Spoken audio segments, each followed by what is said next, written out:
Hello and a very warm welcome to a brand new edition of World Panorama on Rajya Sabha Television with me, Frank Pereira. Over the next half an hour, we'll bring you a roundup of all the significant events to have happened around the world this week. But first, a look at the headlines. Representatives from 51 African nations, including 41 heads of state, attend India's biggest ever outreach event to the continent. India announces $10 million line of credit as it looks to overcome Africa's pro-China tilt, agreements on fighting terror and support for UNSC reform. Former British Prime Minister apologizes for the 2003 Iraq War, accepting mistakes in reading intelligence on chemical weapons and in understanding the consequences of deposing a regime. Blair deposes before the Chilcot Commission, probing the attack that has killed thousands. Hundreds reported killed, thousands of houses destroyed as a 7.5 magnitude earthquake jolts northern Afghanistan and Pakistan. Relief operations in full swing amid efforts on to reach remote areas, thousands still beyond reach. And China abandons its decades-old one-child policy. The new move is aimed at easing demographic strains on the Chinese economy that faces labor shortages and a sharp gender imbalance.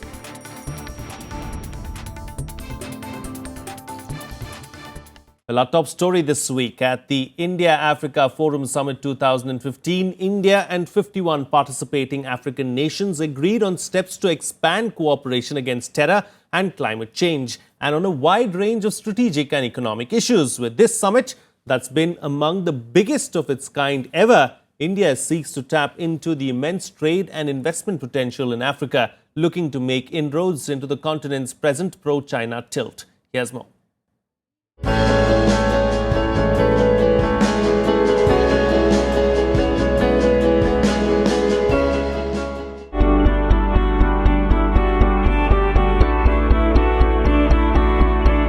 India's second largest diplomatic event ever. 51 African governments represented, 41 of them by heads of state, prime ministers, presidents, kings of African nations. A reflection of the success of the India-Africa outreach and the importance India now attaches to the erstwhile dark continent. This, the third edition of the India-Africa Forum Summit, went beyond select African Union countries to the entire continent and the beginning of a new chapter in relations at all levels. No one can be more conscious of climate change than Indians and Africans. This is because we are the inheritors of nature's most precious gifts and of traditions that respect them the most, and our lives remain most connected to Mother Earth. We are each making enormous efforts with our modest resources to combat climate change. An outreach by India to African nations that stands out as the defining feature of the four-day event. Over 2 days, Prime Minister Modi held one-on-one meetings with dozens of African heads of state. He also announced $10 billion in cheap credit for Africa and $600 million as grant assistance. The China factor has a big role to play. Africa-India trade lags way behind Africa's trade with China. The stress was cultural, natural and historical similarities and overlaps. Prime Minister used an interesting phrase with the AU chairperson. He said, India and Africa are made for each other, in the sense that we have strengths which we can use for each other. Both the demographic profile of both both Africa and India is very similar. 65% of the population is below the age of 35. We have certain strengths, Africa has certain strengths, and how the two, if they combine, then they could really be, it's a win-win situation where both are made for each other. A political declaration and India-Africa framework for strategic cooperation at the end of the event focused foremost on coming together to fight climate change and terror.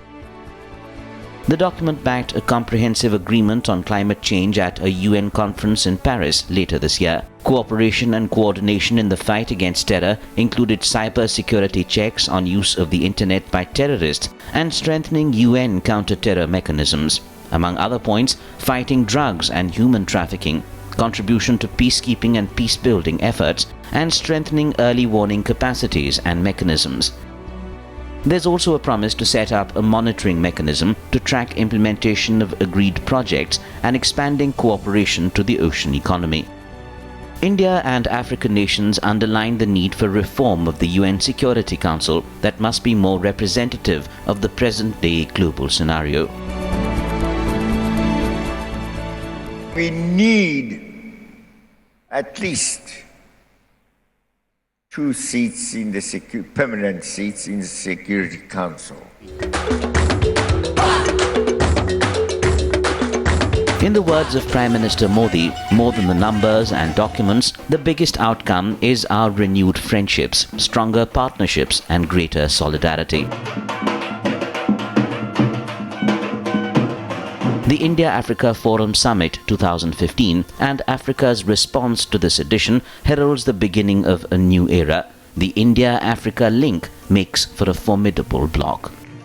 Bureau Report, Rajya Sabha Television. Joining me on the show this week to talk about this is Mr. Rajkumar Dubey, Professor, Center for African Studies, JNU. Welcome to Rajya Sabha Television and thank you for joining me on the program. Professor, as far as the India-Africa Forum Summit is concerned, what would you say were the main or the key takeaways? Number one, it shows India's increasing commitment, irrespective of government in power, to befriend African countries and to reaffirm India's political and public will that they want to befriend India. And that this also signifies that this will increase in volume and in magnitude. And that's how the declarations and the speech of Prime Minister Modi demonstrate that we are going to engage Africa more in economic term and in international strategic term. Indeed. Looking at it from a global perspective, what kind of significance does this particular, Forum Summit really have? Because Africa is tilting towards China and China's, dominance in Africa has been seen over the last few years. So from a global perspective, what kind of an impact is it going to have? Globally, under globalization, Africa is opening up. There are several important players who are trying to engage Africa for the resources it has, for the number of seats it has in Security Council and United Nations, the solidarity that it exhibits at continental level as African Union, and among them, India, China, Brazil, European Union, United States are the prominent one. All of them are engaging more or less in the same mode as we are doing. And therefore, for India, it's just not joining the same mode, but also to reaffirm its old historical ties in Africa. And therefore, what we are doing is what we had been doing in the past as well. But what is important for us globally is that the China in the last 20 years had made significant inroads into African continent in terms of its influence, in terms of engaging them economically and politically. And that is where India was lagging behind. In the decade of 90s, we were more focused on reorganizing our own economic transition from a state control to market economy, and we could not focus on Africa. And China, on the other hand, in 80s and 90s, because of its enormous growth rate, made headway in Africa. And though we had tremendous historical goodwill, China gained ground on these counts. And therefore, these summits, and India's now recent initiative to reclaim its position vis-a-vis China is in the right directions. How far we have moved so far in the last 2 summits is something one needs to introspect. Because despite our political and public will to befriend Africa, the bureaucratic channel that exists to promote this relationship and sole and exclusive channel has its own limitation. And it's time that we relook what we had been able to deliver in terms of our progress in befriending African countries and in undermining Chinese influence, for which we need to now initiate several policies. You yourself said it, and we all know that everyone seems to be interested in Africa. The US the EU as well as China, Brazil, and all the other countries and all the other stakeholders as well. So, it makes for a very competitive environment. Can India compete at the highest level? I think it does. India has a historical goodwill which is unmatched, unparalleled. It has a track record of sacrificing many national interests to promote African liberation, to fight against racialism in Africa. We had boycotted 5% of our global trade in South Africa against racial policies being practiced by South African regime. We contributed enormously politically and through our ITEC program in the initial phase of African struggles and reconstruction. So we have goodwill. But Africa now needs development partners, those who can deliver. And India is the first country they will look towards. Can we deliver? The system of development administration that we have set up in MEA, can it deliver? Had it been able to deliver is the big question. And despite the political goodwill and political commitment, there are questions that one needs to raise and introspect. Indeed. That how competitive we are in terms of delivering what we are promising. Sure. All right, Professor, we'll have to leave it to that. Thank you so much for joining us on the program and putting things into perspective for us. Thank you. On that note, we'll slip into a short break now, but still to come, US-China tensions mount in the South China Sea as China expresses concern on the US's provocative encroachments into its waters. America insists it's abiding by international law. That and much more still to come. Stay tuned. We'll be right back.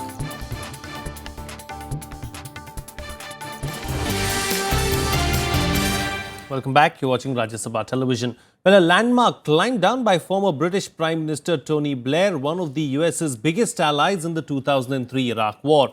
After years of brickbats for siding with the invasion, Blair has finally admitted to what he calls mistakes in reading intelligence on chemical weapons and in understanding the consequences of deposing a regime. He even admits to elements of truth in the theory that the invasion helped feed the rise of ISIS. Here's more.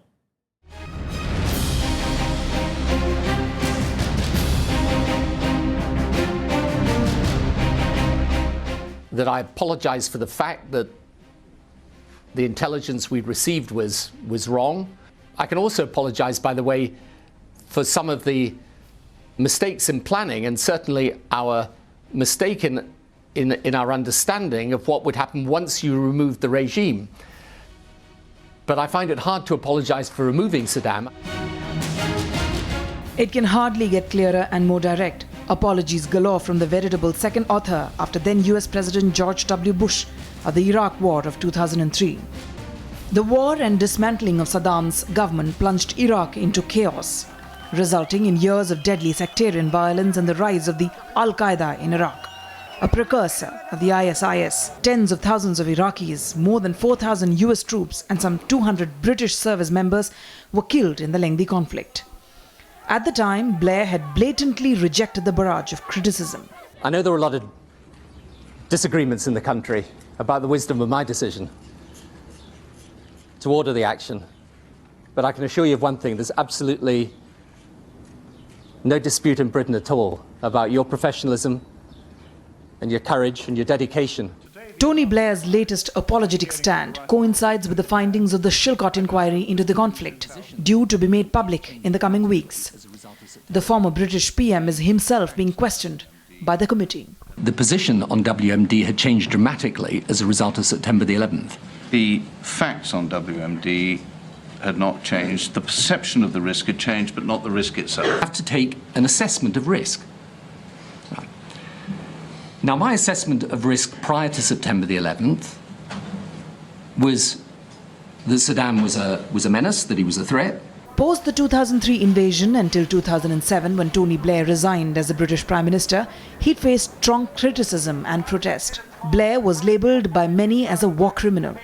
His decision to send troops to back the US-led invasion is still a live political issue in Britain. Most of all, activists in Iraq lambast Blair for a stand they termed was plainly anarchist.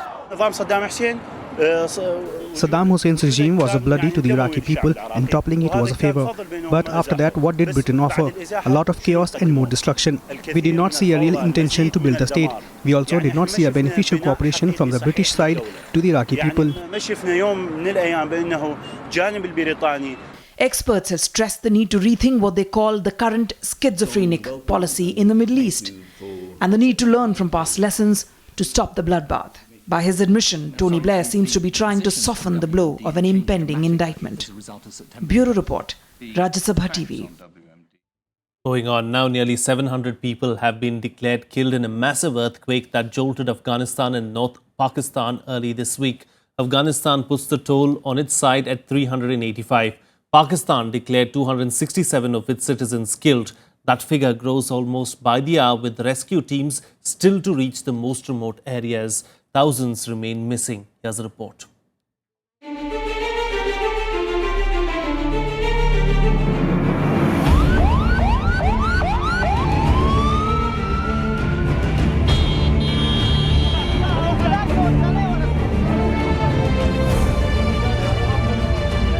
Mayhem on Monday afternoon. Heavy tremors continued for almost 2 minutes. هنوز خسارات این زلزله مشخص نیست.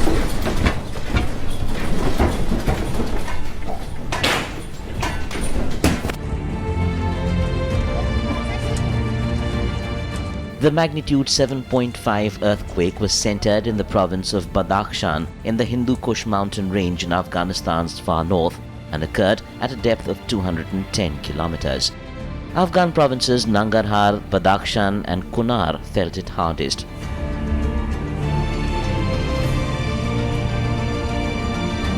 On the Pakistan side, Chitral town is the nearest to the epicenter.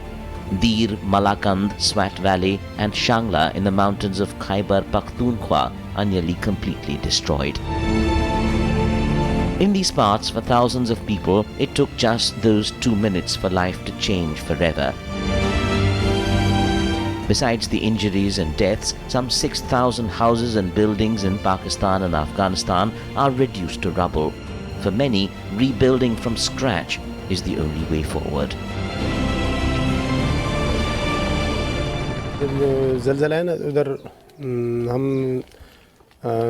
नमाज के लिए खड़ा होने की इरादा करते थे तो उस वक्त ज़लज़ला बहुत तेज हुआ. I was preparing for prayers when this earthquake struck. The shocks were very strong at that moment and people ran out of the houses. People started screaming and some people carried injured to hospital. I saw one injured with a bandage on his eyes. When the intensity of quake decreased, I called home. My wife and my children were crying and I rushed to my house. When I reached there, my house was completely destroyed. Now we will be sitting on the ground as we don't have any other place to live. This was the only shelter for us. Ground वगैरह में बस अपना गुजारा कर लेंगे कि और कोई तो सहारा ही नहीं.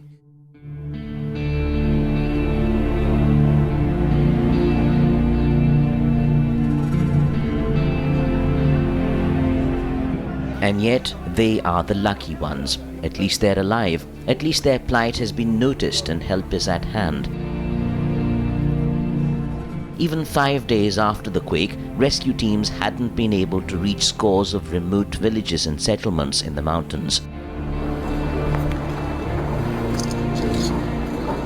Continuing landslides and falling rocks have blocked off roads. Helicopters have been pressed into service, carrying in relief material, food, tents, warm clothing and much more as the harsh winter intensifies. In Afghanistan and Pakistan, local administrations have set up hundreds of makeshift medical camps, with a continuous stream of survivors being brought in. Local and international relief agencies and charitable organizations and volunteer teams have stepped in a big way, besides disaster management programs. हमने funds के donations के ऊपर ज़्यादा जोर दिया है कराची में. We have emphasized on money donations in Karachi. Likewise, we have emphasized on dry rations and medicines. We have asked for teams of doctors, especially the orthopedic surgeons. In this regard, our Pakistan Islamic Medical Association is also active and some of its teams have already reached there. As far as the quantity is concerned, we sent 3 truckloads of various relief materials yesterday and 5 and 6 trucks are to leave today. Our emphasis is on tarpaulins, tents, dry rations and medicines, and we want more and more trained volunteers to go and work there.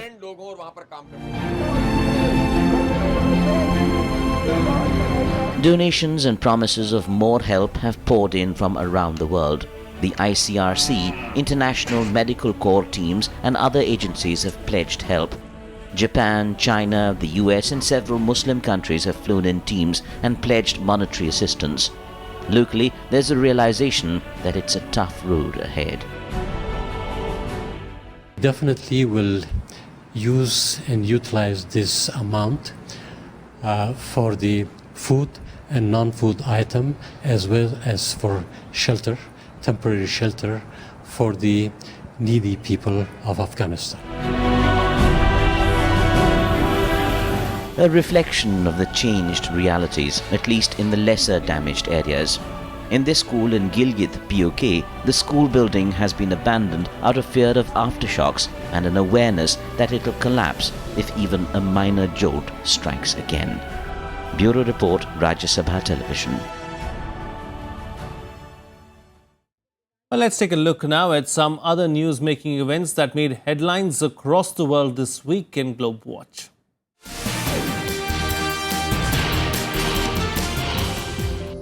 China has expressed deep concern on what it calls America's repeated and provocative incursions into its territorial waters in the South China Sea. On Tuesday, America's guided missile destroyer USS Lassen entered waters near Dubey Reef without the permission of the Chinese government. The US says it's doing nothing to breach international law. The Chinese Navy Chief Admiral Wu Shengli warned that China will have to take all necessary measures to safeguard its sovereignty and security if the US persists in going its own way and ignoring China's concerns. Nigeria's armed forces claimed on Tuesday to have rescued 338 people held captive by Boko Haram militants. Raids were reportedly carried out at a number of the Islamic militant group's camps on the edge of its stronghold in the northeast Sambisa's forest. Those rescued included 8 males, 138 females and 192 children who have been evacuated. 30 suspected militants had also been killed. Photographs shared on Nigeria Defense Headquarters Facebook and Twitter pages showed what was said to be dead militants, captured assault rifles and boxes. At an emergency summit in Brussels, European leaders agreed to create another 1 lakh spaces in refugee welcome centers. The heads of 11 EU states and 3 non-EU countries met to discuss how to handle growing number of migrants. Under the deal, Greece will open reception centers with enough room for 30,000 migrants by the end of the year. UNHCR will also provide another 20,000 spaces. 50,000 spaces will be created in Balkan countries. More than 9,000 migrants arrived in Greece every day last week, the highest rate so far this year.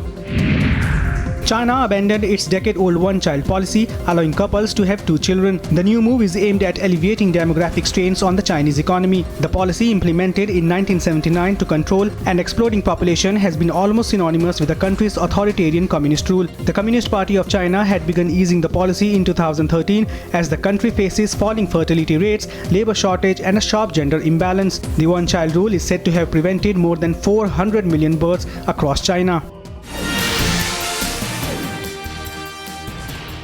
Well, let's shift focus now and bring you up to speed with some big events from sporting arenas around the world this week in our segment Sports Action.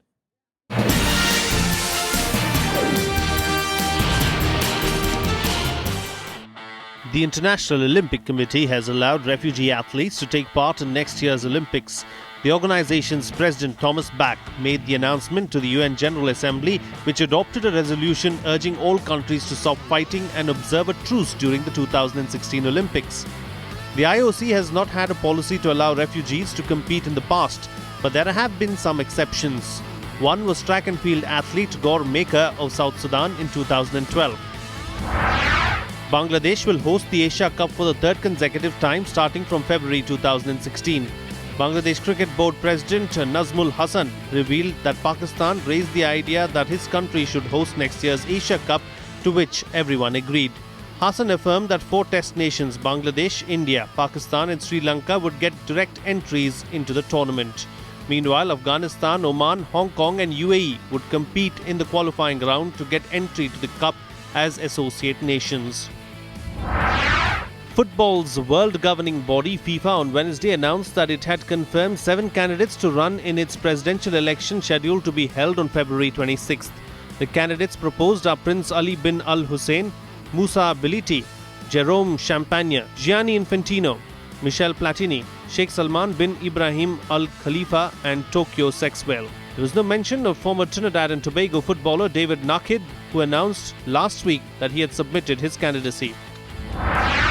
Jurgen Klopp expressed his happiness over Liverpool's first win under him, saying that he is completely satisfied with the way his players avoided the draw in their League Cup clash. With the 1-0 win against Bournemouth, Liverpool have advanced to the quarter-finals of the League Cup. Klopp further showered praise on his side, saying that the young players played together and performed really well.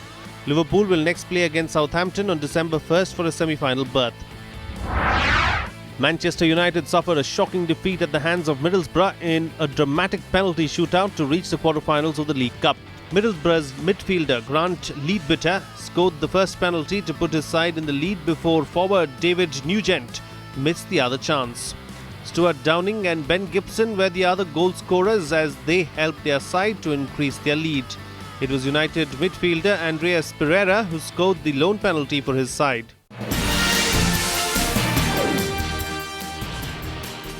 And finally, Halloween, celebrated all over the world this week, marks a special time of celebration and superstition. In modern times, the festival is more about parties and costume processions, trick-or-treating and so much more. I'll leave you with some glimpses of the festivities around the world. See you again next time.